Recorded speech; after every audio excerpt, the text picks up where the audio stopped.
نحمده و نصلی علی رسولہ الکریم اما بعد فاعوذ باللہ من الشیطان الرجیم بسم اللہ الرحمن الرحیم۔ میرے معزز محترم سامعین کرام، امید کرتا ہوں کہ آپ لوگ اللہ کے فضل و کرم سے بالکل عافیت سے ہوں گے۔ آج کے اس بیان میں ہم آپ کو بتا رہے ہیں رزق میں برکت کا عمل، اور یہ عمل ہے خصوصی طور پر ان افراد کے لیے جو اس بات کی شکایت کرتے ہیں کہ ان کے رزق میں بالکل ہی بے برکتی چل رہی ہے۔ بہت سارے ایسے افراد ہیں جن کی آمدنی بہت زیادہ ہے لیکن ان کے رزق میں برکت نہیں ہے۔ رزق میں بے برکتی کی سب سے بڑی وجہ یہ ہوتی ہے کہ انسان بے نمازی ہوتا ہے۔ جو انسان نماز نہیں پڑھتا، اللہ کی ذات عالی کے سامنے جھکتا نہیں ہے، سجدہ نہیں کرتا، تو اس کے رزق میں کبھی بھی برکت نہیں آ سکتی۔ چاہے وہ لاکھوں روپیہ بھی کما لے لیکن وہ پھر کنگال کا کنگال ہی رہتا ہے۔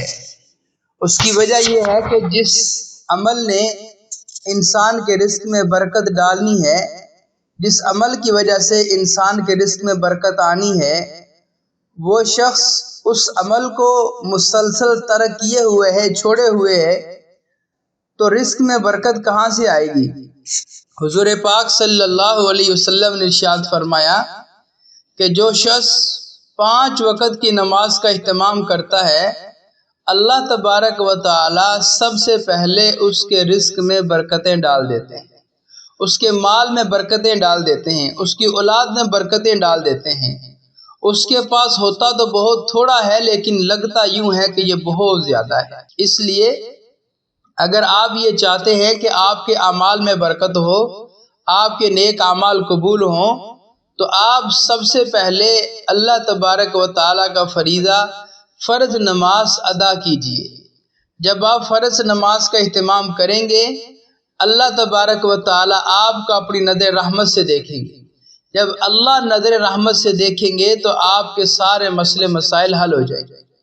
ایک صحابی رسول حضور پاک صلی اللہ علیہ وسلم کے پاس تشریف لائے، فرمانے لگے یا رسول اللہ، میرے گھر میں آٹا نہیں ہے، کھانے کے لیے میرے گھر میں کچھ بھی نہیں ہے۔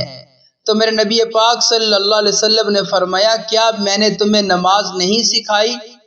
یعنی نماز پڑھ کر اللہ سے مانگو تو اللہ تمہیں دے گا۔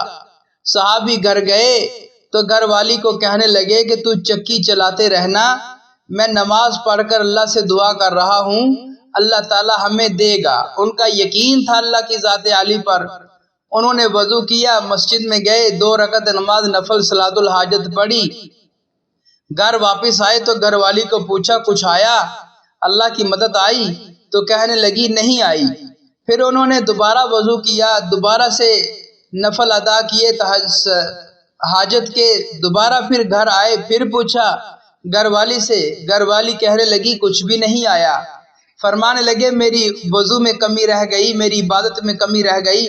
دوبارہ تیسری بار جب گئے وضو کر کے مسجد میں 2 رکعت نماز نفل صلاۃ الحاجت کی نیت باندھی، ادھر نماز کی نیت باندھ کر نماز کو مکمل کیا ہے۔ مکمل کرنے کے بعد جب گھر تشریف لائے تو گھر والی سے پوچھا کہ کیا کچھ آیا ہے؟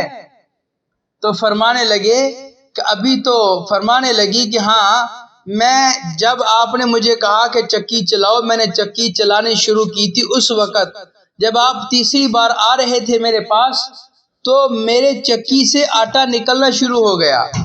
تو صحابی کہنے لگے کہ اللہ نے میری نماز کی برکت سے ہمیں رزق عطا کر دیا ہے۔ چکی چلاتی جا رہی تھی، اتنا آٹا آ گیا کہ مہمانوں کے، گھر والوں کے، جو ہمسایہ لوگ تھے، ان کے برتن انہوں نے آٹے سے بھر دیے۔ کچھ لوگ مہمان تشریف لائے تھے، ان کو بھی آٹا دے دیا، اپنے گھر کے برتن آٹے کے بھر لیے۔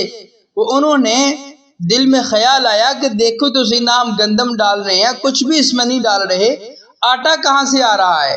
تو جب چکی کا پارٹ اٹھا کے دیکھا کہ 1 گندم کا آٹا ہے، اس سے اللہ تبارک و تعالیٰ نے اس کی نماز کو اس قدر قبول فرمایا کہ اس 1 دانے سے اللہ تعالیٰ آٹا نکال رہے تھے۔ یہ ساری نماز کی برکت تھی۔ تو جب وہ صبح کو رسول اللہ کی خدمت میں حاضر ہوئے تو سارا قصہ سنایا تو میرے نبی نے فرمایا کاش تو چکی کا پارٹ نہ اٹھاتا، قیامت تک اس چکی سے یوں ہی آٹا نکلتا رہتا۔ تو میرے عزیزو، سب سے پہلی بات یہ ہے کہ ہم نمازی بنیں۔ جب ہم نمازی بن جائیں گے اللہ ہمارے رزق میں برکتیں ڈال دیں گے۔ دوسری بات یہ ہے کہ عمل عرض کر رہا ہوں، آپ نے 2 رکعت نماز نفل صلاۃ الحاجت پڑھنی ہے۔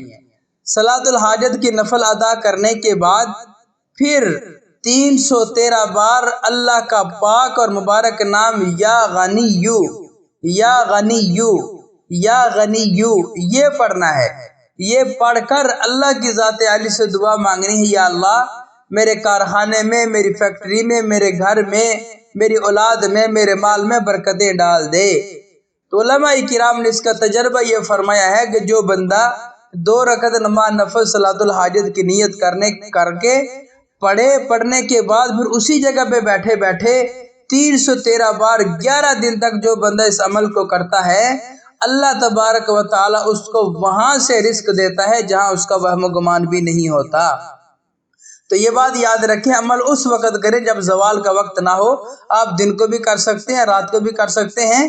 عمل سٹارٹ کرنے سے پہلے 3 بار اول آخر 3 بار درود ابراہیمی ضرور پڑھ لیں۔ انشاءاللہ العزیز اللہ کے فضل سے اللہ تعالیٰ سے میں بھی دعا گو ہوں کہ اللہ آپ کو بے پناہ رزق حلال عطا فرمائے۔